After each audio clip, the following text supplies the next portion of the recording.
রাসূল বলেছেন, আমার উম্মতের মাঝে যারা কবিরা গুনাহ নিয়ে মারা যাবে তাদের জন্যই মূলত আমার সুপারিশ।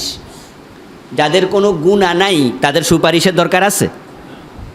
ওয়া আম্মা মান সাকুলাত মাওয়াজিনুহু ফাহুয়া ফি ঈশাতির রাদিয়া, যার আমলনামায় সওয়াব বেশি আল্লাহ তাকে ডাইরেক্ট জান্নাত দিয়ে দেবে, তার কোনো সুপারিশের প্রয়োজনই পড়বে না।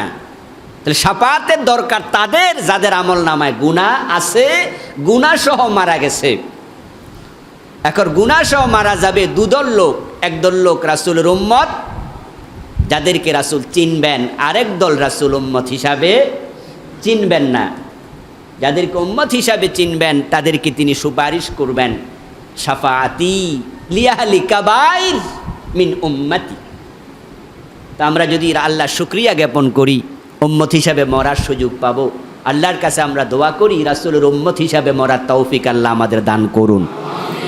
কত বুদ্ধিজীবী আছে, জ্ঞানীগুণী আছে, নবী মুহাম্মদকে পেয়েছে নবী হিসাবে, তার বাবা মুসলিম, তার দাদা মুসলিম, সেও জন্মসূত্রে মুসলিম, নাম আব্দুল্লাহ, আব্দুর রহমান, দাউদ হায়দার, তসলিমা নাসরিন, নাম শোনেন নাই? শামসুর রহমান, সলমান রুশদি, কবির চৌধুরী।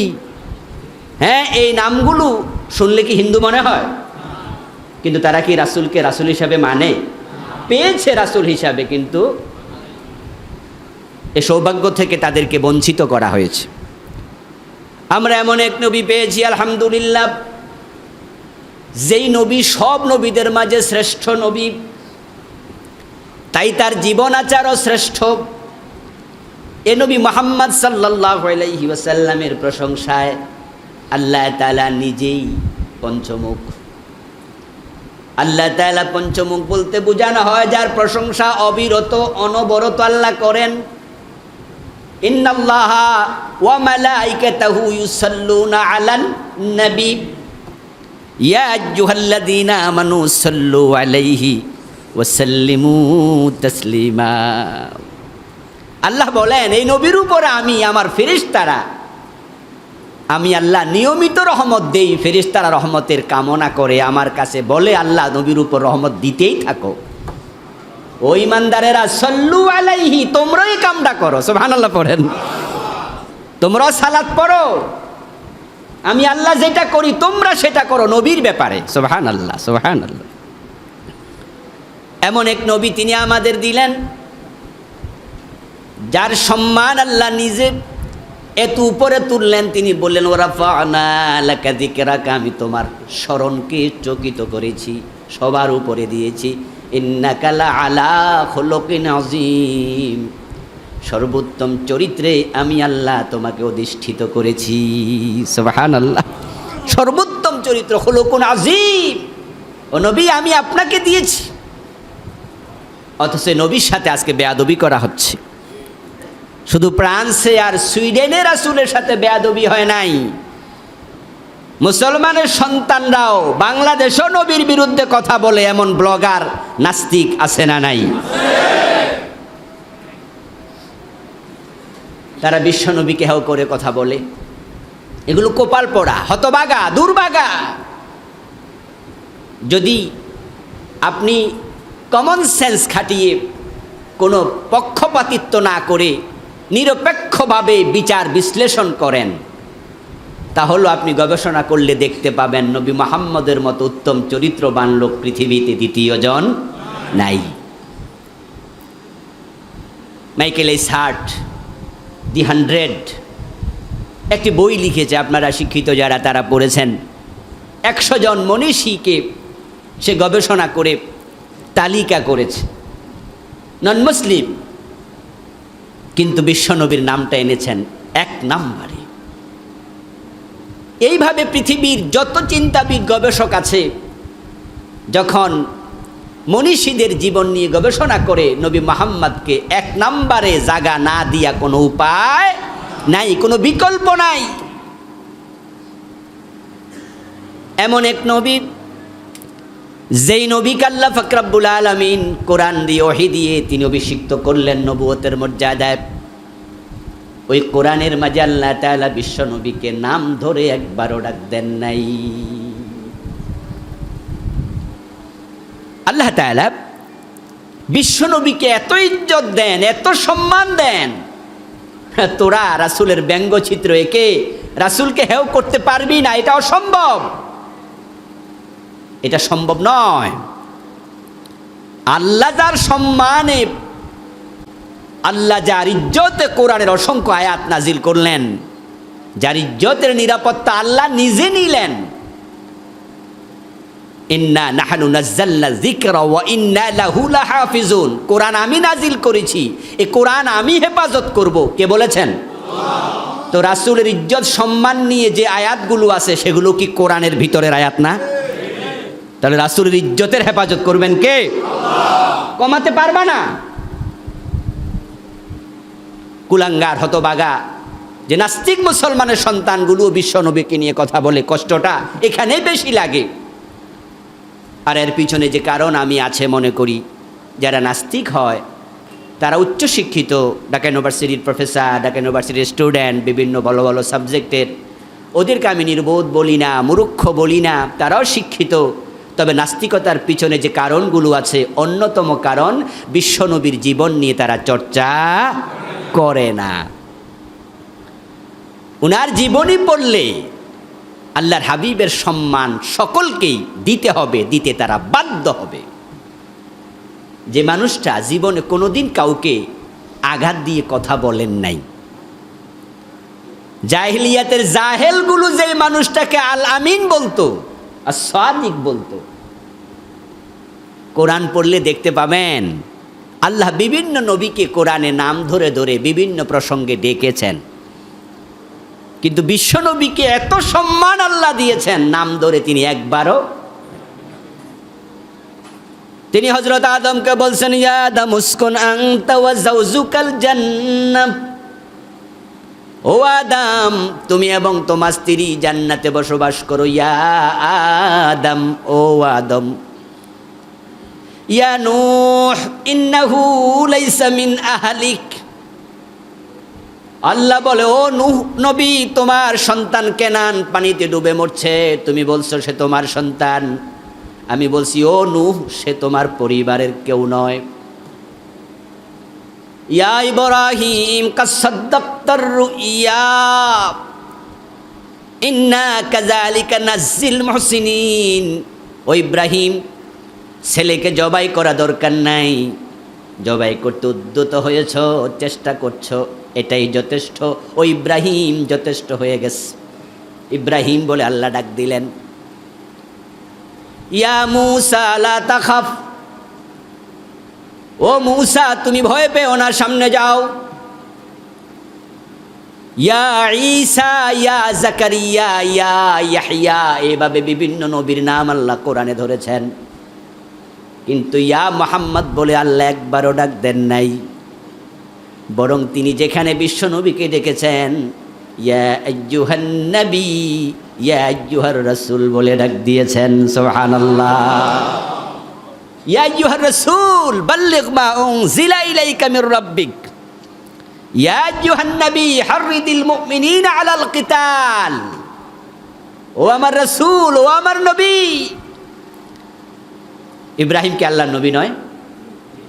কথা বলেন না কেন? ঈসা কি আল্লাহর নবী নয়? ইয়া ইয়াহইয়া খুযিল কিতাবা বিকুওয়া, ইয়া জাকারিয়া ইন্না নুবাশশিরুকা বিগুলামিন ইসমুহু ইয়াহইয়া। এভাবে আল্লাহ নবীদেরকে ইয়া বলে ডেকেছেন, কিন্তু রাসূলকে যখন ডাকার প্রয়োজন হয়েছে ইয়া আইয়ুহার রাসূল বলেছেন। সুবহানাল্লাহ। ওই নবী সম্পর্কে আমরা আলোচনা করছিলাম। আমরা গত জুমাতে রাসূল সাল্লাল্লাহু আলাইহি ওয়াসাল্লামের আমরা কি পর্যন্ত পৌঁছলাম জানি? স্বপ্নের মাধ্যমে ওহী শুরু হওয়া পর্যন্ত পৌঁছেছি। আমরা ইনশাআল্লাহ আজকে এরপর থেকে আলোচনা করব রাসূল সাল্লাল্লাহু আলাইহি ওয়াসাল্লামের স্বপ্নের মাধ্যমে ওহী নাজিল হওয়া শুরু হলো। বয়স যখন 40-এর কোঠায় পৌঁছলো তখনই ওহী শুরু। কোরআন নাজিল হয়েছে গারে হেরাতে। রাসূলুল্লাহ সাল্লাল্লাহু আলাইহি ওয়াসাল্লাম ওহী পেলেন 40 বছর বয়সে, কিন্তু কোরআন নাজিল হলো আরো 6 মাস পরে। ওহী কোরআন দিয়ে শুরু হয়েছে না স্বপ্ন দিয়ে? আউয়ালু মা বুদিয়া বিহি রাসূলুল্লাহ সাল্লাল্লাহু আলাইহি ওয়াসাল্লাম মিনাল ওয়াহি আর রুইয়া সালিহাতু ফিন নাওম। মা আয়েশা বলেন, স্বপ্নের মাঝে সত্য ধরা দিত, সত্য স্বপ্নের মাধ্যমে ওহী শুরু হয়। তাহলে ওহী কোরআন দিয়ে শুরু হলো না স্বপ্ন দিয়ে? হ্যাঁ, 40 বছর যখন বয়স হলো, স্বপ্নের মাধ্যমে ওহী আসা শুরু হলো। তারপরে বিশ্বনবী ইয়াতাহাব্বাবু ইলাইহিল খালাব, আল্লাহর হাবিবের কাছে সুম্মা হুব্বিবা ইলাইহিল খালাব ইউতাহাব্বাবু ইলাইহিল খালাব, উনার কাছে নির্জন একটু প্রিয় প্রিয় মহাব্বতের কোলাহল মুক্ত পরিবেশ একটু ভালো লাগতে শুরু করলো। আল্লাহর হাবিব সাল্লাল্লাহু আলাইহি ওয়াসাল্লাম গারে হেরায় তিনি চলে গেলেন। যেখানে কোলাহল আছে, মানুষের পদচারণা আছে, সেখানে বসে গভীরভাবে ভাবা যায় না, ভাবনার মাঝে ডিস্টার্ব হয়। তো হুব্বিবা ইলাইহিল খালা, মা আয়েশা বলেন উনার কাছে নির্জনতা প্রিয় হয়ে উঠল। ফাজা গারে হেরা, তিনি চলে গেলেন হেরা গুহায়। মক্কা থেকে 2.5-3 মাইল দূরে একটি পাহাড়, আপনারা যারা হজে গিয়েছেন তারা গারে হেরা দেখতেও যান। একবারে ব্যতিক্রমী একটি পাহাড়, মাথার দিকে তাকাইলে বুঝবেন যে এই রকম মাথা সাধারণত অন্য পাহাড়গুলোর নেই, অনেক উঁচু। আমি উঠেছিলাম, এতে সময় লেগেছিল 48 মিনিট। অনেক খাড়া পাহাড়, উঠা খুবই কষ্টকর, মাথায় উঠে আবার একটু নিচের দিকে নামা লাগে। তারপর ওই গুহা, সেখানে বিশ্বনবী ধ্যানে মগ্ন হলেন। তিনি ধ্যানমগ্ন থাকলেন কতদিন তা নিয়ে ঐতিহাসিকদের মাঝে ভিন্ন ভিন্ন মতামত পাওয়া যায়। কে বলেছেন ওহী নাজিলের আগ থেকেই 3 বছর তিনি ধ্যান করেছেন, কেউ বলেছেন 6 মাস। তবে মা আয়েশা রাদিয়াল্লাহু তাআলা আনহার এই হাদিস থেকে যেটা বোঝা যায়, স্বপ্নের মাধ্যমে ওহী আসা শুরু হলো। সুম্মা হুব্বিবা ইলাইহিল খালা সুম্মা লিত্তারাখি ফালিল ফাউর। আরবি ব্যাকরণ যারা পড়েন, মাদ্রাসা যারা পড়ছেন, তারা হরফে আতফ পেয়েছেন 10টা, ওয়াও ফা সুম্মা হাত্তা ইম্মা আম বাল্লা লাকিন, এরকম 10টা হরফে আতফ আছে। তার মাঝে সুম্মা একটা, সুম্মা আসে একটা কাজ শুরু হওয়ার পরে কিছুক্ষণ যাবে, তারপরে আরেকটা কাজ শুরু হবে। এটাকে আরবিতে বলে তারাখি, সুম্মা লিত্তারাখি। ওয়াও লিল জামঈ ফালিল ফাউরি, ওয়াও আসে একসাথে কাজ হবে, ফা আসে ধারাবাহিকভাবে হবে, মাঝখানে বিরতি হবে না। সুম্মা আসে বিরতি সহ। তো মা আয়েশা বলছেন ওহী আসলো স্বপ্নের মাধ্যমে, সুম্মা হুব্বিবা, তাহলে বোঝা যাচ্ছে ওহী আসার পর থেকেই তিনি গারে হেরাতে গেলেন। ঐতিহাসিকদের বর্ণনার ভিন্নতা থাকতেই পারে। তো মা আয়েশার বক্তৃতা দিয়ে আমরা বুঝলাম তিনি গারে হেরাতে ওহী আসার পরে ধ্যান করা শুরু করলেন। তবে এই ধ্যান তিনি ওহী নাজিল হওয়া, সরাসরি কোরআন নাজিল হওয়া পরেও তিনি অনেক দিন এটা করেছেন। আল্লাহর হাবিব কেন ধ্যানে গেলেন? এর কারণ হলো তিনি সমাজ পরিবর্তন করতে চান। সমাজ যারা পরিবর্তন করতে চায় তাদেরকে কাজের চেয়েও চিন্তা করা লাগবে বেশি। গায়ে গতরে খাটার চেয়ে মগজ মস্তিষ্কের চিন্তা, এটার মান, এটার দাম অনেক বেশি। সমাজ পরিবর্তন করে কারা? গায়ে গতরে খাটে তারা নাকি চিন্তাশীলেরা? হ্যাঁ, এই জন্য চিন্তার মূল্য অনেক বেশি। ভাবতে হবে, কাজের চেয়ে ভাবো বেশি।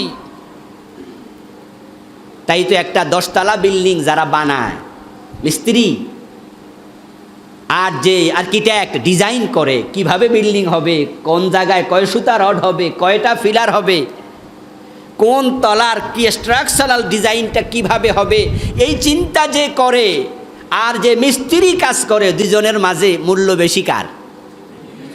ইঞ্জিনিয়ারের, চিন্তাশীলের। তার সম্মান বেশি, তার বেতন বেশি, তার মূল্য বেশি, তার ইজ্জত বেশি। কারণ যে ব্যক্তি ব্রেন খাটিয়ে চিন্তা করে তার দ্বারা সমাজ পরিবর্তন হয়, দেশ পরিবর্তন হয়। গায়ে গতরে যাটা খাটে তারা কাজ করে, তারাও হেন নয়, হেও নয়, খারাপ নয়, অবমূল্যায়িত নয়, কিন্তু তাদের তুলনায় চিন্তাশীলের দাম অনেক বেশি দিতে হয়। এজন্য আপনারা যারা সমাজ পরিবর্তন করতে চান, আপনাদেরকেও ধ্যান করতে হবে, ভাবতে হবে। এভাবে হয় নাই তো কিভাবে হবে, ওইভাবে হয় নাই তো ওইভাবে হবে, কেমনে কি হবে, এটা নিয়ে ভেবে চিন্তে কাজ করতে হবে। ওয়েল প্ল্যান লাগবে, উত্তম পরিকল্পনা লাগবে। বিশ্বনবী 17 বছর বয়সে হিলফুল ফুজুল গঠন করলেন। হেলফুল ফুজুল, হালফুল ফুজুল গঠন করার পরে বিশ্বনবী সমবয়সী যুবকদেরকে নিয়ে সমন্বিত উদ্যোগে মানুষের বাড়িতে গিয়ে দাওয়াত দিতে থাকলেন। চুরি করো না, ডাকাতি করো না, মেয়েদেরকে জীবিত কবর দিও না, ধর্ষণ রাহাজানি চিন্তাই করো না, মদ পান ছেড়ে দাও, যুদ্ধ ছেড়ে দাও, দাওয়াত দিতেই থাকলেন। 17 থেকে বয়স হয়ে গেল 40, কিন্তু সমাজে সামান্য পরিবর্তনও আসে নাই। 23টা বছর দাওয়াত দিলাম, কাজ তো হলো না। এবার আপনারা বলুন তো, যে ব্যক্তি সচেতন ওই ব্যক্তির জন্য বিকল্প চিন্তা মাথায় রেখে নতুন করে ধ্যান প্রয়োজন আছে না নাই? অনেক কাজ করেছি কিন্তু রেজাল্ট তো হলো না। আমার ভাই, আপনার কাপড়ের মাঝে ময়লা পরিষ্কার করার জন্য কর্মচারীর হাতে দিলেন। কর্মচারীর হাতে সাবান দিয়ে আপনি তাকে বললেন ময়লাটা পরিষ্কার করে নিয়ে আসো। ওই কর্মচারী সাবান লাগাইতে লাগাইতে পুরাটা শেষ, ময়লা ওঠে না। এবার আঙ্গুল দিয়া খোসানো শুরু করলো। চলে গেছে 20 মিনিট, 30 মিনিট। আপনি কর্মচারীকে ডাকলেন, ও মিয়া কি করো এখনো বাথরুমে, টয়লেটে করো কি? আওয়াজ করে বলে, স্যার ময়লা তো ওঠে না, চেষ্টা করছি। আপনি এবার বাথরুমে গিয়া দেখেন পুরা সাবান শেষ, বেড়া এখন নখ দিয়া ঘষতেছে। কাপড়ের দিকে তাকাইয়া দেখেন কাপড় ছিঁড়ে যাওয়ার উপক্রম। আপনি তা দেখে খুশি হবেন না বকুনি দেবেন? কথা বলবেন না? না, আপনি বলবেন করলি কি? সে যদি জবাব দেয়, স্যার আপনি তো কইছেন পরিষ্কার করতে, তো পরিষ্কার করা ছাড়া যদি আপনার কাছে কাপড় নিয়ে যায়, আপনি তো ধমক মারবেন, কথা শুনলি না কেন? তাই সাবান পুরাটা শেষ করছি, ময়লা ওঠে না, তাই নখ দিয়া ঘষতেছি, ময়লার বাচ্চা ময়লা যাবি কই, উঠে আসার মুখ। আপনি তখন বলবেন, ব্যাকল, তুই যখন সাবান দিয়া ঘষলি, যখন দেখলি সাবানে কাজ হয় না, তোর বিকল্প চিন্তা করা উচিত ছিল। তোর উচিত ছিল তখন তুই ভাবা, এটা মনে হয় সাবান দিয়া যাবে না, তাই মনে হয় একটু কেরোসিন টেরোসিন দেয়া যেতে পারে, একটু লেবুর রস দেয়া যেতে পারে, বা এই ময়লাটা কেমনে উঠবে, ওই চিন্তা বিকল্প পন্থা আমার করা উচিত, ঠিক কি না? তুই এটা না করে গুতাইছে, বাট আমার জামা নষ্ট করস কেন? এবার বলুন তো, কর্মচারীকে আপনি বুদ্ধিমান ভাববেন না বেকুব ভাববেন? তাই কাজ করলেই আপনি প্রশংসিত হবেন না, চিন্তা করতে হবে, ঠিক কি না? আমাদের দেশে কাজের লোক আছে, চিন্তাশীল কমে গেছে। স্বাধীনতার আগে দেশে ইসলামের দাওয়াত ছিল, এখনও দাওয়াত আছে। মাহফিলের অভাব নাই, মাদ্রাসার অভাব নাই, হুজুরের অভাব নাই, মসজিদের অভাব নাই, ইমামের অভাব নাই, খতিবের অভাব নাই, মুসল্লির অভাব নাই। কিন্তু আপনারা একটু বলুন তো, ইসলাম কি আগাচ্ছে না পিছাচ্ছে? দিন দিন কি ইসলাম আগাচ্ছে না পিছাচ্ছে? বেপর্দা কমছে না বাড়ছে? সিনেমা কমছে না বাড়ছে? চুরি ডাকাতি অন্যায় রাহাজানি কমছে না বাড়ছে? তাহলে আমাদেরকে নতুন করে ভাবা দরকার আছে না নাই? এটা হচ্ছে না। এই থামো মিয়া মৌলবী, এই ওয়াজে হবে না। এই তাবলিগ থামো, অফিস সাহেব তুমি থামো, মাদ্রাসার শিক্ষক, উস্তাদ, খতিব, মুসল্লি তোমরা থামো, ওই গুতাইয়া কাপড় নষ্ট করো না। এইভাবে হবে না। যেহেতু এইভাবে হচ্ছে না, তাহলে দেশে ইসলামকে ইনক্রেজ করার জন্য, অগ্রগামী করার জন্য, আগায়া দেওয়ার জন্য পুরা আলেম সমাজকে, মুসল্লিদেরকে নতুন করে ভাবতে হবে, নতুন করে ভেবে নতুন করে কাজ শুরু করতে হবে। বিশ্বনবী ধ্যানে বসলেন, আল্লাহর ইশারায় চলে গেলেন গারে হেরায়। এখন আমরাও ধ্যান করি, এটাকে আমরা বলি মুরাকাবাহ। কি বলি আমরা? এটা তাসাউফের ভাষায় বলে মোরাকাবা। চোখ বন্ধ করে মসজিদে বসে থাকবে, ফজরের পরে আধা ঘন্টা, মাগরিবের পরে আধা ঘন্টা, হ্যাঁ হয়ে গেল। বিশ্বনবী কি এটা করেছেন? চোখ বন্ধ করে বসেছিলেন না। উনার দেন হচ্ছে 23 বছর দাওয়াত দিয়েছি, কাজ তো হলো না, এখন কি করা উচিত? জাতিকে নিয়ে ভাবতে হবে, সমাজ নিয়ে ভাবতে হবে। আপনি কোথায় রেখে যাচ্ছেন আপনার কলিজার টুকরা সন্তানকে? আমি প্রায়শই বলি, আজকের এ মোবাইল, আজকের আকাশ সংস্কৃতি, আজকের সিনেমা, আজকের ভারতীয় এই চ্যানেলগুলো আমাদের যুবকদেরকে শেষ করে দিচ্ছে। আমার কলিজার টুকরা সন্তানকে কোথায় রেখে যাব, কার কাছে রেখে যাব? আমরা বিয়ের আগে যে দৃশ্য ভাবিনি, যেটা চিন্তা মাথায় আসেনি, আজকে ক্লাস 8 9 পড়া পড়ুয়া বাচ্চাদের হাতে ওই মোবাইলের কারণে নগ্ন ছবিগুলো পৌঁছে যাচ্ছে। এই যে লকডাউনের কারণে কলেজ ইউনিভার্সিটি বন্ধ, এখন বলে কি টিচাররা আমরা অনলাইনে ক্লাস নেব।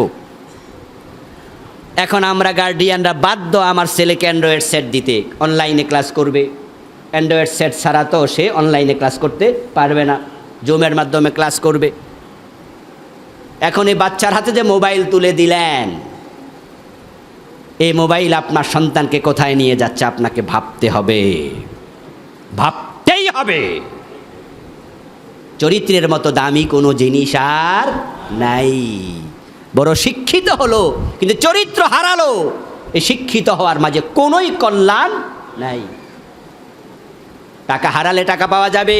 when money is lost something is lost, nothing is lost, কারণ টাকা আসে আবার আসবে। when body is lost health is lost something is lost, স্বাস্থ্য হারাবে এটাও আবার আসবে। চিকনা ছিল এখন মোটা হয়ে গেছে, উল্টা এখন দৌড়াচ্ছে স্বাস্থ্য কমাও, এমন লোক আছে। But when character is lost everything is lost, চরিত্র যাবে তো কিচ্ছু থাকবে না, সব শেষ, অমানুষ হবে। এখন এই জাতিকে, আগামী প্রজন্মকে এই আকাশ সংস্কৃতির সবল থেকে কিভাবে বাঁচানো যায় এ বিষয়ে সকল মুসলিম জ্ঞানী গুণীদের ভাবতেই হবে। না ভাবলে চরিত্রহীন জাতি তৈরি হবে, সামনের জীবন অন্ধকারে আবার ভরে যাবে। তাই এই দেশে ইসলামের প্রচার এবং প্রসারের জন্য ওলামায়ে কেরামকে, তাবলীগ জামাতকে, পীর সাহেবের মুরিদকে, ইমাম খতিবকে আমাদেরকেও ভাবতে হবে যে দাওয়াতি কাজ আমরা যেভাবে করছি ফলপ্রসূ হচ্ছে না। ওয়াজও আছে, সিনেমা হলও আছে। সিনেমা হল এখন পকেটে ঢুকছে, ঘরে ঘরে ঢুকছে। বাংলাদেশের সিনেমা যথেষ্ট না, ভারত থেকে আমদানি হচ্ছে। এখন আর সিনেমা দেখার জন্য হলে যাওয়া লাগে না, মাহফিল শুনবেন, মাহফিল ওয়াজ শুনছে। আবুল কালাম আজাদের এই যে ওয়াজ ভিডিও হচ্ছে, এগুলো টেলিভিশন আপনার ইউটিউবে যাবে, বিভিন্ন চ্যানেলে যাবে।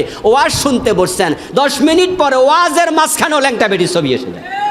আস্তাগফিরুল্লাহ, কত অভিযোগ। গত রাতেও একজন বলছে, হুজুর ওয়াজ শুনতে বসছি, গান তো শুনতে বসি নাই, মাঝখানে গান ঢুকলো কেমনে? তাহলে ভালো কিছু করতে গেলে যদি খারাপ কিছু হয়, আর খারাপ কিছু দেখতে গেলে কি হবে? কই সুন্দর আলী এত কালা হইলে কালা মিয়ার কি খবর? এখন এই সিনেমা হল, এই সিনেমা, এই অপসংস্কৃতি বন্ধ না করে দাওয়াত দিয়া লাভ নাই। আমরা গ্রামে বলি, ডোলের ভিতরে ইঁদুর রেখে মুখ মেরো না। বীজ দান রাখছেন, ডোল বোঝেন তো? ওই ডোলের ভিতরে যদি ইঁদুর থাকে বীজ দানের সাথে, আর আপনি উপরে মুখ বন্ধ করে দেন, তাহলে দেখবেন যে ইঁদুর ধান খাইয়া তারপরে ডোল ছিদ্র কইরা বাইরে হইয়া যাবে। মুখ লাগানোতে কোনো ফায়দা হয় নাই। আমার ভাইয়েরা, বিশ্বনবী ধ্যানে বসলেন। আল্লাহ পাক রব্বুল আলামিন রাসূলের মনের খবর জানেন। তিনি সমাজ পরিবর্তনের জন্য হেল্পফুল ফজল বানাইলেন, রেজাল্ট হয় নাই। তাই মনে বড় আকুতি, কিভাবে সমাজটা পরিবর্তন করা যায়। তাই তিনি গায়ে হেরাতে বসে গেলেন ধ্যানে। আল্লাহর বক্তব্য, ফামান জাহাদা ফিনা লানাহদিয়ান্নাহুম সুবুলানা, সবার জন্য এটা প্রযোজ্য। কোরআনে আল্লাহ তাআলা বলেন, আমার রাস্তায় চলার জন্য যে প্রচেষ্টা করে, সংগ্রাম করে, চেষ্টা করে, আমি আল্লাহ নিজ থেকে তাকে আমার রাস্তা দেখাইয়া দেই। ফামান জাহাদা ফিনা, যে আমার পথে চলার চেষ্টা করে, লানাহদিয়ান্নাহুম, লামে তাকিদ নুনে সাকিলা, অবশ্যই আমি আল্লাহ তাকে হেদায়েত দেই। সুবহানাল্লাহ। ইব্রাহিম আলাইহিস সালাম চেষ্টা করছেন পাহাড়ের উপরে বসে, আল্লাহকে হেদায়েত দেন নাই, পথ দেখান নাই, আপনাকেও দেবেন যদি আপনি চেষ্টা করেন। এই জন্য সত্যের উপরে টিকে থাকার জন্য, সত্য পথ পাওয়ার জন্য আপনাকে চেষ্টা করতে হবে। অন্য অন্য নবীদের শরীয়তে আর উম্মতে মুহাম্মাদির শরীয়তে এখানে পার্থক্য। অন্য অন্য নবীদেরকে আল্লাহ তাআলা নিজ থেকে সাহায্য করেছেন, এমন হয়েছে কারণ ওই নবীর কোনো হাওয়ারি ছিল না, সাহায্যকারী ছিল না। হযরত ইউনূস আলাইহিস সালাম মাছের পেটে পড়েছে, ওনার মাছের পেট থেকে রহমত দিয়ে বের করেছেন কে? সেখানে তার কোনো হাওয়ারি, সাহায্যকারী নাই। কিন্তু আমাদের সাহায্যের ব্যাপারে কোরআনের বক্তব্য একটু ভিন্ন। সেটা হচ্ছে ইন তানসুরুল্লাহ ইয়ানসুরকুম।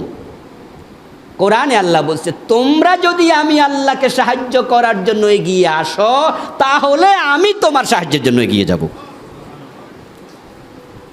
এই যে শ্রেষ্ঠ উম্মত দাবি, মজা পাচ্ছেন, এত বড় উম্মত, এত বড় নবী পেয়েছি, দায়িত্ব যে আপনার চাকরিতে হোক, বাকরিতে হোক, বয়স হোক, যে একটু বড় হয় তার দায়িত্বটাও থাকে একটু বেশি।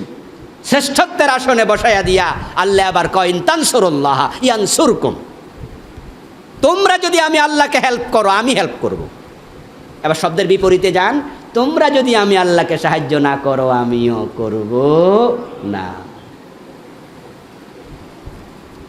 আল্লাহ আমাদের সাহায্যের মুখাপেক্ষী নয়, কিন্তু তিনি এটা বলে বুঝাচ্ছেন আমার দিনের পথে চলার জন্য তোমার আকুতি লাগবে, তোমার আগ্রহ লাগবে। যখন তুমি আগ্রহ দেখাবে, তুমি এক বিগত আগালে আমি এক হাত আগাবো, তবে এক বিগত আগে তোমাকে আগাতে হবে।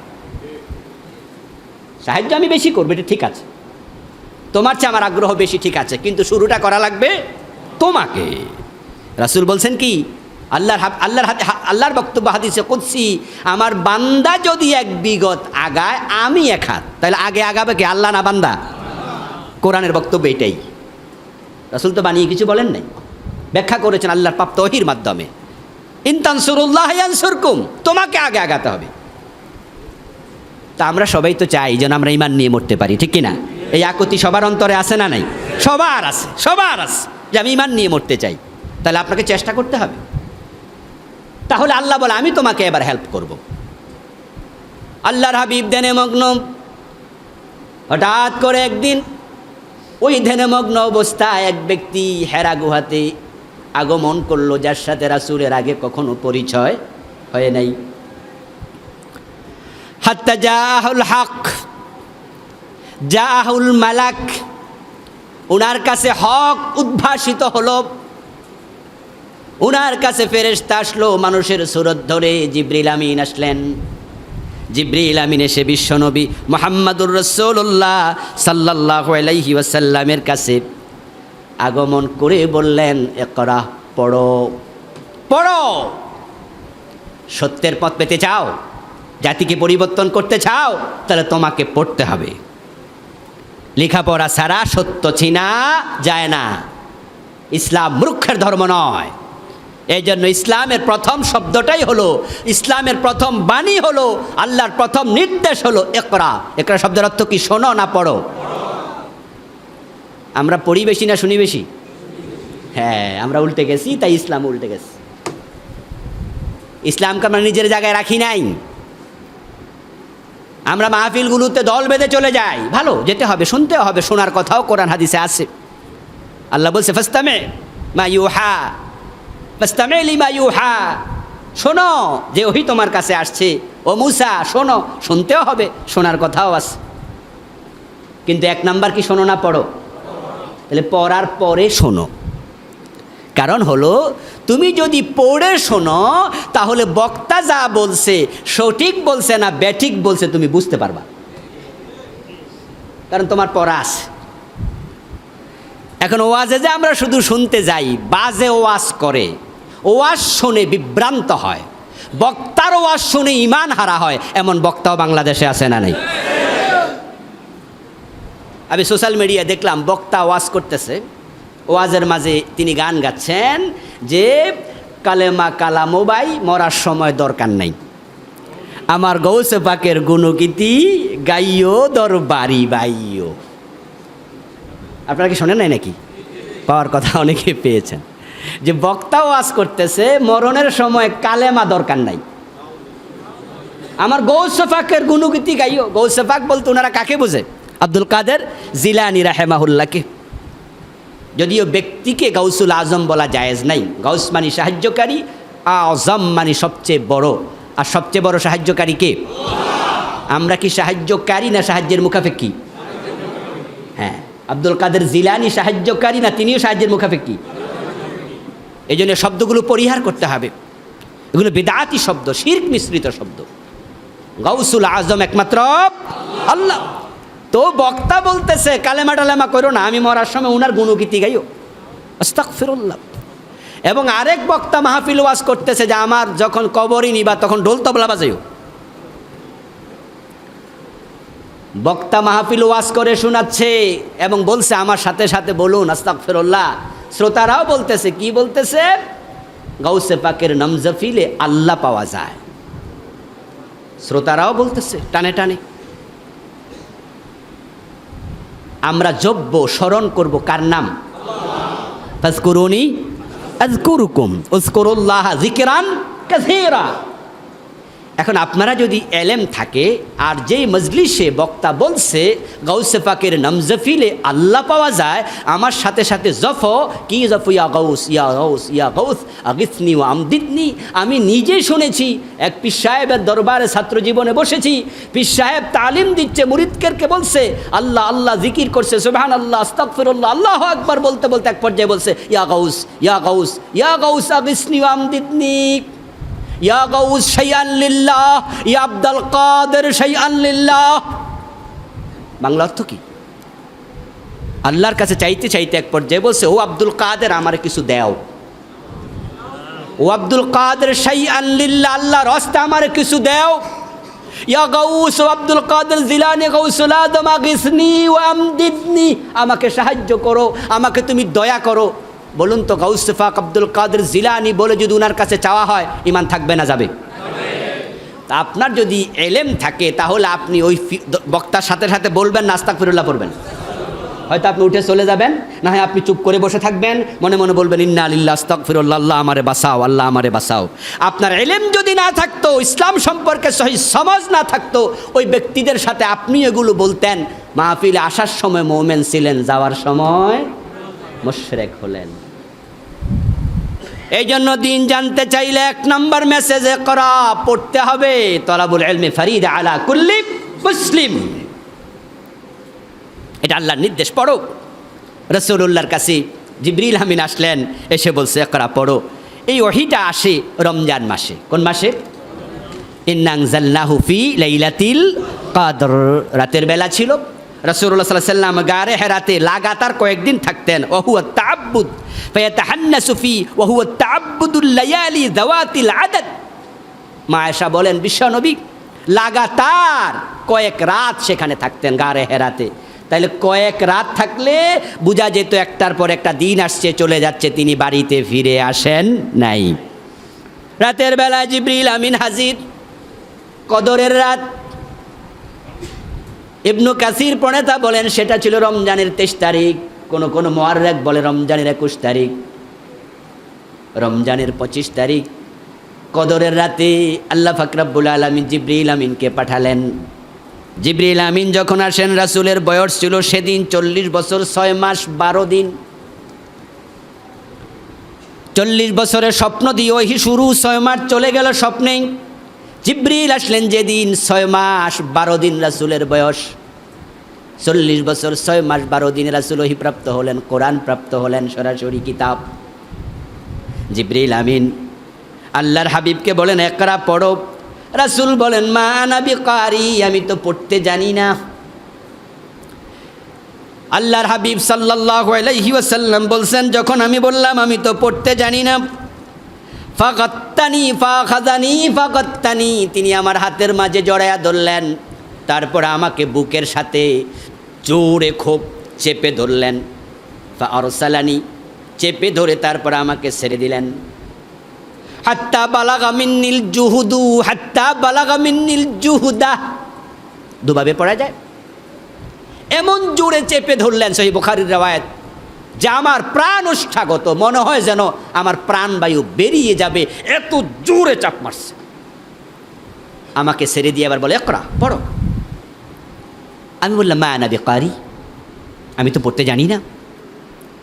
জিবরিল আমিন আমাকে আবার ধরলেন, আগের মতো চাপ মারলেন, আবার ছেড়ে দিয়ে কলে ইকরা, পড়ো। কুলতু মা আনা বিকারি, আমি বললাম আমি তো পড়তে জানি না।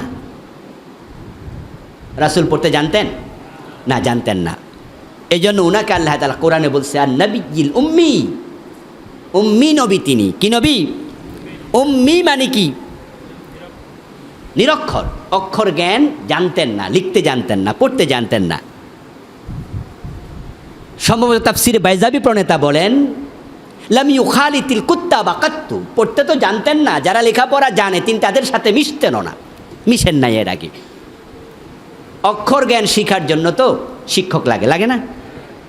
যেমন আপনারা লেখা শিখছেন, হয়তো কেউ টিচারের কাছে না, মায়ের কাছে না বাবার কাছে। কারো প্রথম শিক্ষক বাবা, কারো প্রথম শিক্ষক মা, কারো প্রথম শিক্ষক হয়তো XYZ যে কোনো কেউ। তো যার থেকে আপনি শিখেছেন সরু সরাই অ আ, তিনি আপনার শিক্ষক। তো বিশ্বনবী লেখাপড়া শিখেন নাই, এর কারণ যদি রাসূলের কেউ শিক্ষক হতো, শিক্ষকের সম্মান ছাত্রের চেয়েও বেশি। অথচ বিশ্বনবীর সে সম্মানী কেউ তো পৃথিবীতে আর নাই। এজন্য দুনিয়ার কারো কাছে আল্লাহ রাসূলকে শিখান নাই, রাসূলের শিক্ষক হলেন স্বয়ং আল্লাহ। উনি কারো কাছে শিখেন নাই। তো যেহেতু তিনি পড়তে পারেন না, এখন প্রশ্ন হলো জিবরিল আমিন রাসূলের কাছে এসে বললেন পড়ো, উনি বললেন পড়তে পারি না। তো ইকরা বিসমি রাব্বিকাল্লাযী খালাক, ইকরা পড়ো। আচ্ছা, পড়ো মানে কি মুখ থেকে শুনে শুনে পড়া নাকি দেখে দেখে পড়া? কোনটা মনে হয় আপনাদের কাছে? দেখে দেখে হলে পড়ো, আর শুনে শুনে হলে বলো। কথা বোঝেন? আমি যদি একটা কথা বলি আর আপনাকে আমি বলি যে আমারটা শুনে শুনে আপনি বলেন, তাহলে কি পড়া হবে না বলা হবে? তো জিবরিল আমিনকে বলতে বলছে যে আমি যা বলি আপনিও তা বলেন, ইকরা বিসমি রাব্বিকাল্লাযী খালাক। তাহলে রাসূল তো বলতেন না আমি বলতে পারি না, উনি তো বলতে পারেন।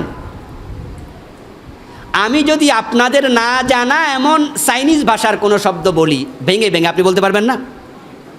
চর্যাপদের কবিতা আছে, কা আ তরু বড় পঞ্চবিডালো চঞ্চল চিয়ে বৈঠাক পৈঠাকালো। যে চর্যাপদ থেকে পরবর্তীতে সংস্কৃতি পার হয়ে আস্তে আস্তে করে বাংলা ভাষা তৈরি হলো। তো এখানে আমি যদি বলি কা আ তরু বড় পঞ্চবিডালো, আপনারা বলতে পারবেন না? শব্দের সাথে পরিচিত হওয়া দরকার নাই, শুনে শুনে বলা যায়। তো রাসূলকে যদি জিবরিল বলতো ইকরা বিসমি রাব্বিকাল্লাযী খালাক, আমার সাথে শুনে শুনে বলেন, তিনি বলতে পারতেন। কিন্তু জিবরিল বলছে পড়ো।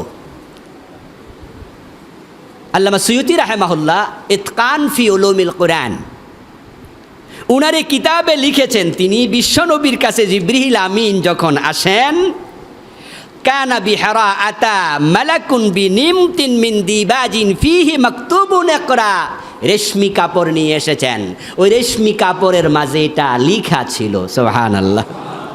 তিনি একটা রেশমি কাপড় এনেছেন, এর মাঝে সূরা আলাকের প্রথম 5 আয়াত লেখা ছিল। এসেই তিনি এটা তুলে ধরে বলেন ইকরা, পড়ো। রাসূল বলছে আমি তো পড়তে জানি না। উনি ইমাম জুহরি থেকে নকল করেছেন, মুসান্নাফে আব্দুর রাজ্জাকে এই হাদিস এসেছে যে বিশ্বনবীর কাছে লিখিত অবস্থায় রেশমি কাপড়ে ইকরা আনা হয়েছিল। আল্লাহর হাবিবকে তিনি আবার ধরলেন, বুকের সাথে জড়িয়ে আবার ছেড়ে দিলেন। 3 বার বুকের সাথে জড়িয়ে ছেড়ে দিয়ে বললেন ইকরা পড়ো। তৃতীয়বারও বললেন জানি না। তৃতীয়বার যখন ছেড়ে দিয়ে বললেন ইকরা বিসমি রাব্বিকাল্লাযী খালাক, চতুর্থবার, ওই চতুর্থবারে বিশ্বনবী এবার তিনি ওই দিবাজের দিকে তাকায়া পড়তে শুরু করে দিলেন। সুবহানাল্লাহ।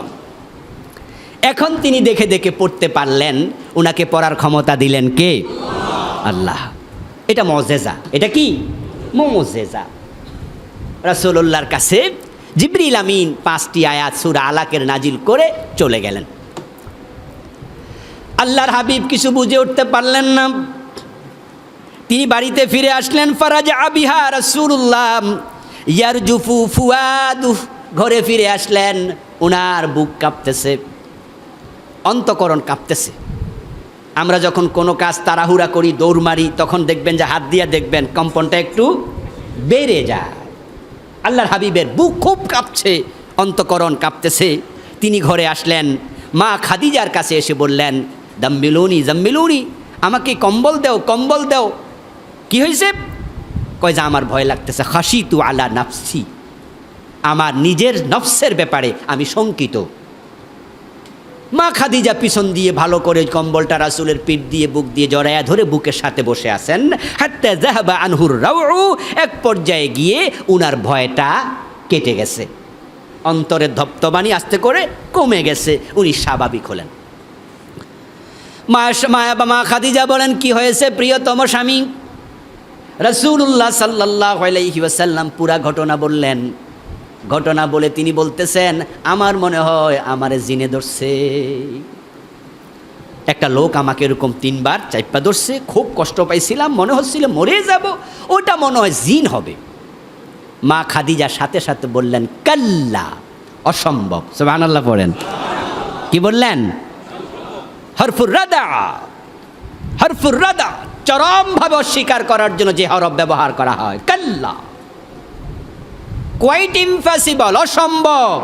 ওয়াল্লাহি, আল্লাহর কসম করে বলছি, মা ইউখজিকাল্লাহু আবাদা, আপনার উপরে জিন সাওয়ার করাইয়া দিয়া আপনাকে হাবল তাবল বকাবে, মানুষ তামাশা করবে, আপনার মতো লোককে আল্লাহ কখনো বেজ্জতি করতে পারেন না। ইসলামের দাওয়াত কি তখনও শুরু হয়েছে? কথা বলতে হবে তো, শুরু হয়েছে, কিন্তু শব্দ দেখেন, ওয়াল্লাহি, আল্লাহর কসম। এই জন্য আমি বলেছি গত আলোচনায়, মা খাদিজা ছিলেন হানিফ ধর্মের অনুসারী, তিনি তখনও আল্লাহকে চিনতেন। সুবহানাল্লাহ, শিরিক করেন নাই। আল্লাহর কসম, আল্লাহ তাআলা আপনাকে লাঞ্ছিত করবেন না। কেন করবেন না?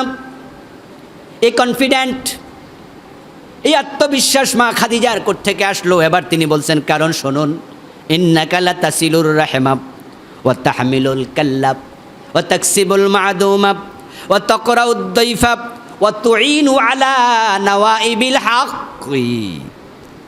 6টা গুণের কথা উল্লেখ করলেন।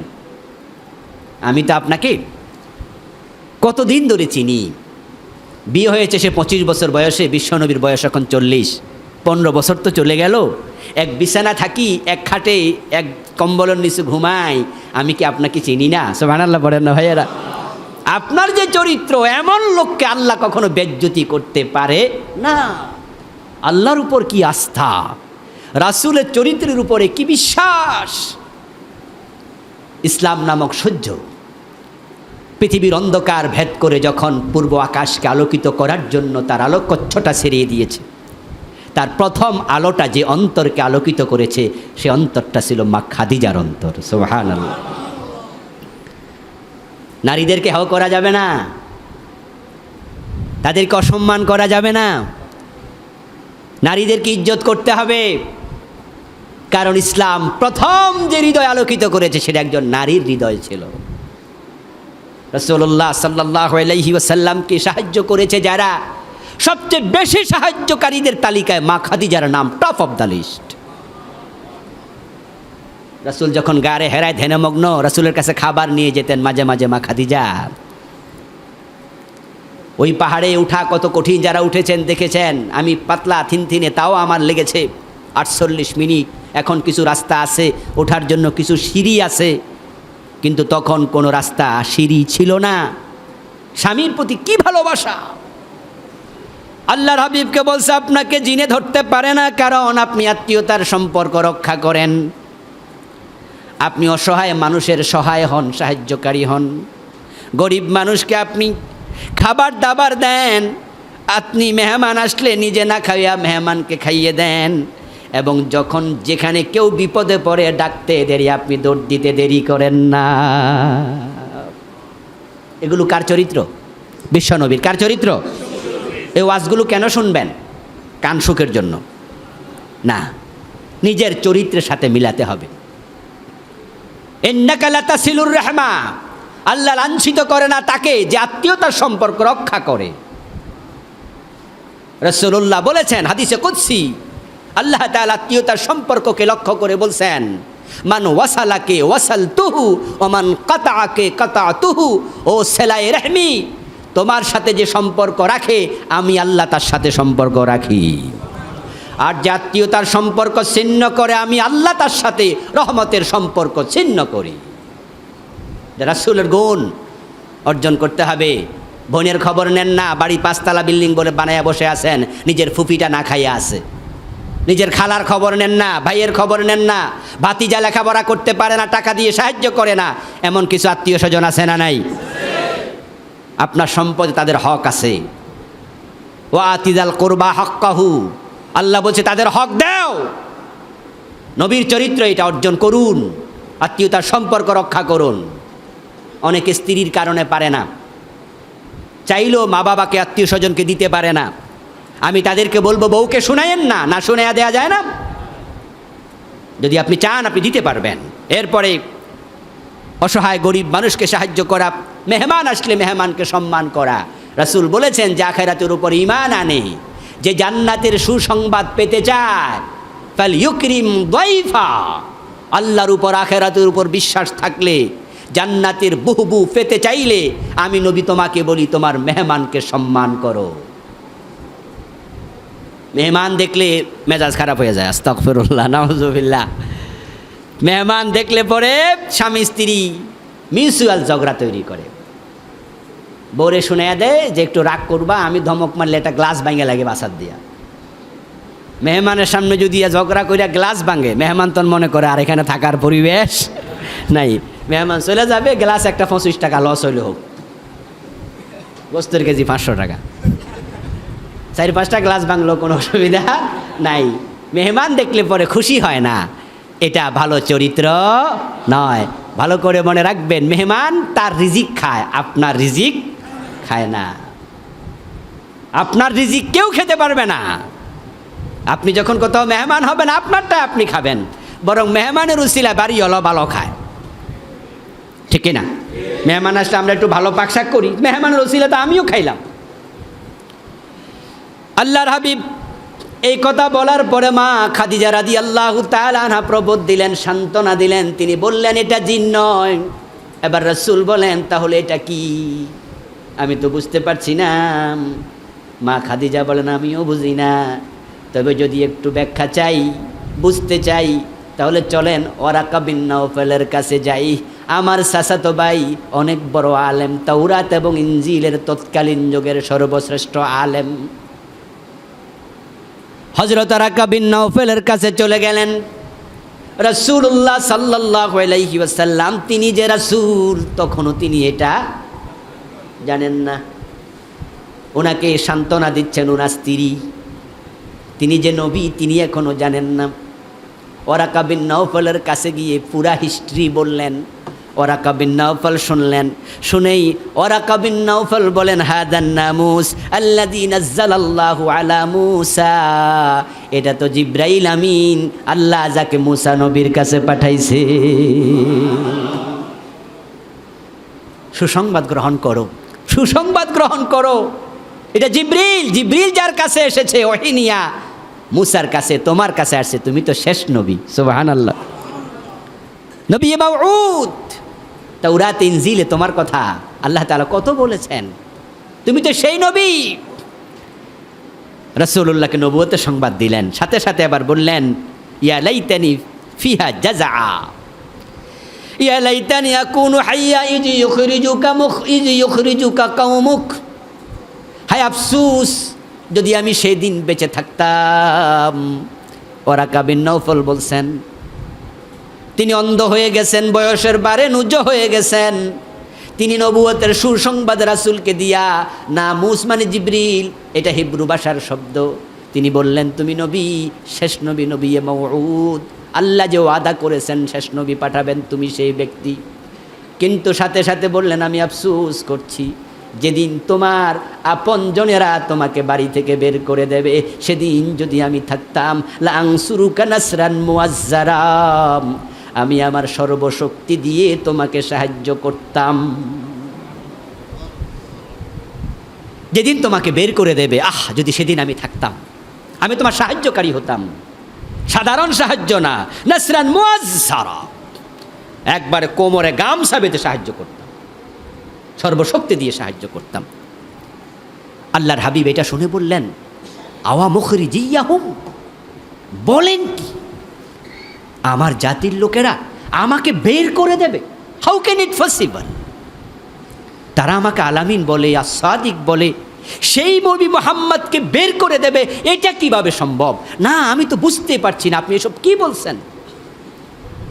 ওয়ারাকা বিন নাওফাল তখন বলেন, নাম, হ্যাঁ সেটাই হবে। লাম ইয়াতি রাজুলুন কাত্তু বিমিসলি মা জিতা বিহি ইল্লা উদিয়া। তুমি একা নও, তুমি একা নও, তোমার আগে তোমার মতো নবুয়ত নিয়ে যত লোক এসেছে সবার সাথে সমান শত্রুতা করা হয়েছে। নবুয়তের মিশন, এই কাজ করা সহজ নয়। অতীতে যত নবী এসেছে একই আচরণ করেছে, তাদের পরিবারের লোকেরা বের করে দিয়েছে, বাড়ি থেকে হিজরত করতে বাধ্য করেছে, হিজরত না করলে হত্যা করেছে, করাত দিয়ে 2 টুকরো করে ছেড়ে দিয়েছে। ইল্লা উদিয়া, নবীদের সাথে আচরণ করা হয়েছে। নবীদের সাথে আচরণ করার পরে এই আচরণটা যদি শেষ হয়ে যেত আমরা বেঁচে যেতাম। কিন্তু সহিহ বুখারীর হাদিস, ক্বালান নবী সাল্লাল্লাহু আলাইহি ওয়াসাল্লাম, আশাদ্দুন নাসি বালাআন আল আমবিয়া সুম্মা আল আমসালু ফাল আমসাল। এটা শেষ হয় নাই, নবীরা সবচেয়ে বড় পরীক্ষার মুখোমুখি হয়েছে। পরবর্তীতে চলতে থাকবে একই আচরণ। নবীদেরকে যারা অনুসরণ করবে প্রকৃত অর্থে এই জাতীয় পরীক্ষায় তাদেরকেও পড়তে হবে। এই পরীক্ষা চলতে থাকবে, বিশ্বনবী বলেছেন। রাসূলের কথা কি মিথ্যা হতে পারে? এখন আপনি বলতে পারেন, হুজুর কই আমাদের তো কোনো পরীক্ষা টরীক্ষা হয় না। যখন জ্বর ওঠে গা গরম হয় না, এটার নাম জ্বর না। সর্দি হবে হাসি আসবে না, এটার নাম সর্দি না। সর্দি হলে হাসি আসবে, এটাই নিয়ম। গা গরম হবে, এটাই জ্বর, এটাই নিয়ম। কিন্তু আপনার পরীক্ষা নাই, তাহলে বুঝতে হবে রাসূলের পথে আপনি প্রকৃত অর্থে নাই। রাসূলের পথে থাকবেন, তাহলে বাড়িতে ঘুমানো যায় না, মামলা হয়, জেলখানায় যাওয়া লাগে, রিমান্ডে নিয়ে পিটাবে, জালেমরা বুক ফুলাইয়া চলবে, কোরআনওয়ালারা জেলখানায় রাত কাটানো লাগবে। এটা নিয়ম ইসলামের, এটা ইসলামের ইতিহাস। ওয়ারাকা বিন নাওফাল বলে, ও মুহাম্মদ ইবনে আব্দুল্লাহ, নতুন কিছু না, তুমি আশ্চর্য হচ্ছ। মক্কার লোকেরা তোমার প্রশংসায় পঞ্চমুখ, তোমাকে বুকে টেনে নেয়, তোমাকে কাঁধে তুলে নাচে, তোমাকে আলামিন বলে, কপালে চুমু খায়, তারাই বলে তোমার মতো সুসন্তান হয় না। ইন্না মুহাম্মদ ইবনে আব্দুল্লাহ লা ইউজানু বিহি ফাতাম মিন কুরাইশিন ইল্লা রুজ্জা বিহি বারাকাতাও ওয়া ফাদলা ওয়া আদলা। তোমার মতো যুবক হয় না, নাই একজনও, কিন্তু সেই তোমাকে বের করে দেবে। এটাই হচ্ছে ইসলামের ইতিহাস। রাসূলুল্লাহ বাড়িতে আসলেন, উনি নবী হবেন। ওরাকা খবর দেন, ওরাকা তাওরাত পড়ে, ইনজিল পড়ে জেনেছে, ঘটনা শুনে বুঝেছে এটা জিব্রাইল। নবী মুহাম্মদ এখন জানলেন তিনি যে নবী, তিনি যে নবী। এখন আপনাদের বিবেকের কাছে প্রশ্ন রাখতে চাই, যারা বলে রাসূল গায়েব জানে, তাদেরকে আমরা প্রশ্ন করতে চাই, গায়েব জানলে ওরাকার কাছে যাওয়ার প্রয়োজনটা কি? রাসূল গায়েব জানে এমন কথা বলার লোক এই দেশে আছে কি না? রাসূলের বেশি মহব্বত দেখাইতে গিয়া শিরিক করতেছে। গায়েবের মালিক একমাত্র কে? আলিমুল গায়বি ওয়াশ শাহাদা, কুল লা ইয়ালামু মান ফিস সামাওয়াতি ওয়াল আরদিল গায়বা ইল্লাল্লাহ। আল্লাহ ছাড়া আর কেউ গায়েব জানে না। গায়েব জানলে ওহির প্রয়োজনই ছিল না, সব তিনি এমনি জেনে ফেলতেন। আল্লাহর হাবিব ফিরে আসলেন, ওহি বন্ধ হয়ে গেল, কিছুকাল চলে গেল, এটার নাম ফাতরাতুল ওয়াহি। মা আয়েশা রাদিয়াল্লাহু তাআলা আনহা বলছেন, সুম্মা ফাতারাল ওয়াহি, তারপরে ওহি ফিতরত হলো, বন্ধ হয়ে গেল। কোন কোন ঐতিহাসিক বলেন 2.5 থেকে 3 বছর ওহি আসে নাই, কোন কোন ঐতিহাসিক বলেন 2 বছর আসে নাই, ঐতিহাসিক বলেন 6 মাস ওহি আসে নাই, ওহি আসা বন্ধ। রাসূল সাল্লাল্লাহু আলাইহি সাল্লাম গারে হেরায় যাতায়াত বন্ধ করেন নাই, তিনি যেতেন, সেখানে আবার ধ্যান করতেন। কি হলো কি হলো ভাবতেন। একজন আসলো, আবার ওরাকা বলে তিনি জিবরিল। তাহলে জিবরিল গেল কোথায়? টেনশন করছিলেন। কোনো একদিন গারে হেরাতে তিনি ধ্যান করে উপর থেকে নিচে নামলেন। গারে হেরা থেকে জমিনে স্থলভূমিতে নামার পরে রাসূলুল্লাহ সাল্লাল্লাহু আলাইহি সাল্লামের কানের মাঝে আওয়াজ আসলো। কেউ যেন আওয়াজ করে বলছে, ইয়া মুহাম্মদ, ও মুহাম্মদ সাল্লাল্লাহু আলাইহি ওয়াসাল্লাম। আল্লাহর হাবিব বলেন, আমি একটু তাকালাম, কে ডাকতেছে কিছুই দেখলাম না। কিছুক্ষণ পর আবার আওয়াজ, পিছনে তাকালাম, দেখলাম না, আবার আওয়াজ। যখন ইয়া মুহাম্মদ বলে পর্যায়ক্রমে আওয়াজ চলছে, আমি এবার ডানে বামে সামনে পিছে না তাকায়া একটু উপরের দিকে তাকালাম। উপরের দিকে তাকায়া দেখি বিশাল এক চেয়ার, যে চেয়ার পুরা দিগন্ত পরিবেষ্টন করে আছে। ওই চেয়ারের মাঝে এক লোক বসে আছে, আকাশ দেখা যায় না, এত বড় তার বডি, এত বিশাল আজিমুল জুসা, এত বড় দেহ, আকাশ দেখা যায় না, পুরা দিগন্ত পরিবেষ্টিত। ফাখাররা মাকশিয়া, তিনি বেহুশ হয়ে মাটিতে পড়ে গেলেন। জিবরিল আমিন নিজস্ব সূরতে রাসূলের কাছে প্রকাশিত হয়েছিলেন সেদিন। ওয়ালাকাদ রাআহু নাজলাতান উখরা ইনদা সিদরাতিল মুনতাহা। জিবরিল আমিনকে বিশ্বনবী নিজস্ব সূরতে দুইবার দেখেছেন। এই আজকে একদিন, আরেকদিন হলো মেরাজের রাতে সিদরাতুল মুনতাহার কাছে। জিবরিল আমিনকে তিনি আর আগে আর দেখেননি।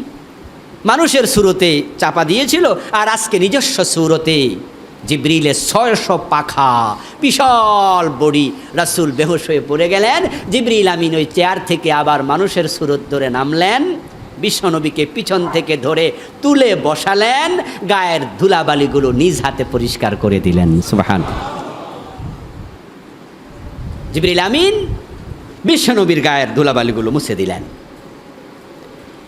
সুম্মা দানা ফাতাদাল্লা ফাকানা কাবা কাউসাইনি আও আদনা। এই আয়াত ওই প্রসঙ্গে অধিকাংশ মুফাসসির বলেন, যদি কোনো কোনো মুফাসসির এটা মিরাজের রাতের সাথে জড়িয়ে দিয়েছেন।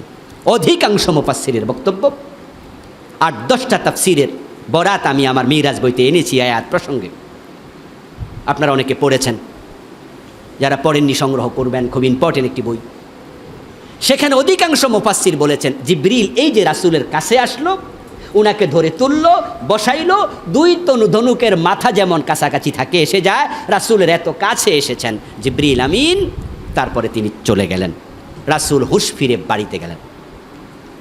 বাড়িতে গিয়ে আবার মা খাদিজার কাছে, খাদিজা আমার তো জ্বর উঠছে, আমার ভয় লাগছে, বিশাল এক আকৃতি সম্পন্ন এক বড়িওয়ালা হাইকাল আমি দেখেছি, কি যে দেখছি বুঝতে পারছি না, আমার কি হয়েছে, আমাকে একটু কম্বল দিয়ে জড়ায়া ধরো।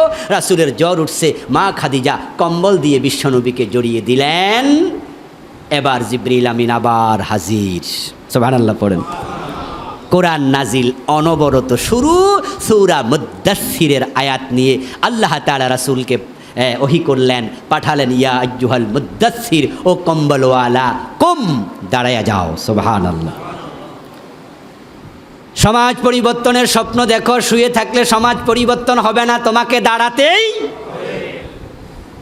ইয়া আইয়ুহাল মুদ্দাসসির, ইয়া মুহাম্মদ বলেন নাই, ও কম্বলওয়ালা। ইয়া আইয়ুহাল মুজাম্মিল, ও কম্বলওয়ালা। কি মহব্বতের ডাক! ও কম্বলওয়ালা, কুম, দাঁড়ায় যাও, ফাংজির, ভয় দেখাও জাহান্নামের। মানুষগুলো সব দলে দলে কোথায় যাচ্ছে? জাহান্নামে যাচ্ছে, শিরিক করছে। আমি আল্লাহর ঘরের ভিতরে মূর্তি ঢুকাইছে, তারা জাহান্নামী হয়ে যাচ্ছে। তোমার আপনজনেরা, পরিবারের লোকেরা, ফাংজির, তাদেরকে জাহান্নামের ব্যাপারে সতর্ক করো। ওয়া রাব্বাকা ফাকাব্বির, বলো তোমার আল্লাহ মহান। সুবহানাল্লাহ। তোমার রবের তাকবীর দাও। বিশ্বনবী দাঁড়িয়ে গেলেন। এই যে তিনি দাঁড়িয়ে গেলেন, আর কোনোদিন বসেন নাই। এই দাঁড়িয়ে যাওয়া মানে দুই পায়ের উপর দাঁড়িয়ে যাওয়া নয়। এ দাঁড়িয়ে যাওয়া মানে মানুষকে সতর্কতার কাজ শুরু করা। এন্তেকাল পর্যন্ত এই কাজ থেকে 1 সেকেন্ডের জন্য দূরে সরেন নাই। ইভেন যখন তিনি ইন্তেকাল করছিলেন, তখনও তিনি সর্বশেষ কথা ছিল, আসসালা আসসালা ওয়া মা মালাকাত আইমানুকুম, নামাজ নামাজ নামাজ নামাজ, সাবধান অধীনস্থদের ব্যাপারে। তিনি যখন ঘুমাতেন, তখনও তার অন্তর জাগ্রত থাকত। আইনি তারামান ও কলবি ইয়াকজান। তিনি আর এই কাজ থেকে এক সেকেন্ড দূরে সরেননি, ঘুমেও না।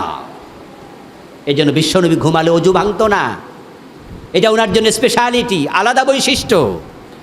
কারণ তার ঘুমন্ত অবস্থায়ও তার অন্তর দ্বীনি চেতনায় উজ্জীবিত থাকতো। সুবহানাল্লাহ। আর আমরা সে চেতনা থেকে দূরে সরে গেছি। আমরা টাকা পয়সা নিয়ে, পরিবার নিয়ে ব্যস্ত হয়ে গেছি, চাকরি বাকরি নিয়ে, দিন নিয়ে আমাদের কোনো কি নাই, ব্যস্ততা নেই। তাবলীগের ভাইয়েরা আলহামদুলিল্লাহ কীভাবে মানুষের বাড়ি বাড়ি যাচ্ছে। পীর সাহেব হুজুররা পালকিতে চড়ে, নৌকায় চড়ে, ঘোড়ায় চড়ে দেশ ইসলাম প্রচার করেছে। তার মুরিদার আজকে ঘুমাচ্ছে। সব দায়িত্ব হুজুরদের কাছে ছেড়ে দিলাম। হুজুররা জুমার দিন ওয়াজ করবে, শুনে বাড়ি যে আমরা বসে থাকবো। এটা হবে না। নবীর উম্মত হতে চাইলে নবীর চরিত্রের সাথে নিজের চরিত্রটাও মিলাতে হবে। এই ওয়াজগুলো শুনছেন, মোবাইলে রেকর্ড করে নেবেন, ঘরে নিয়ে শোনাবেন। আজকে রাতে খাইতে বসবেন, ডাইনিং টেবিলে বসে নিজের স্ত্রী, সন্তান সবাইকে বলবেন, আজকে আমরা কোনো গল্প করব না, আজকে জুমা মসজিদ থেকে 1 ঘন্টা রেকর্ড করে আনছি, সবাই শোনো।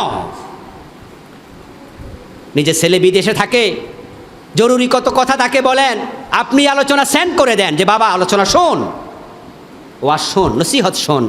ইন্না যিকরা তানফাউল মুমিনিন। নিশ্চয় ইন্না যিকরা তানফাউল মুমিনিন। আল্লাহ কোরআনে বলে এই উপদেশগুলো যাদের ঈমান আছে তাদের উপকারে আসবে, ঈমান আরো বেড়ে যাবে। তো রাসূল সাল্লাল্লাহু আলাইহি ওয়াসাল্লাম ওহী প্রাপ্ত হলেন। এখন তিনি দাওয়াতি কাজ শুরু করলেন, দাঁড়িয়ে গেলেন। এ দাওয়াত যখন দিলেন, পরবর্তী স্টেজে বাধা শুরু হলো। কিভাবে তিনি এই বাধা উপেক্ষা করে দাওয়াতি কাজ সম্প্রসার করে জাহিলি যুগকে আলোক উদ্ভাসিত করলেন,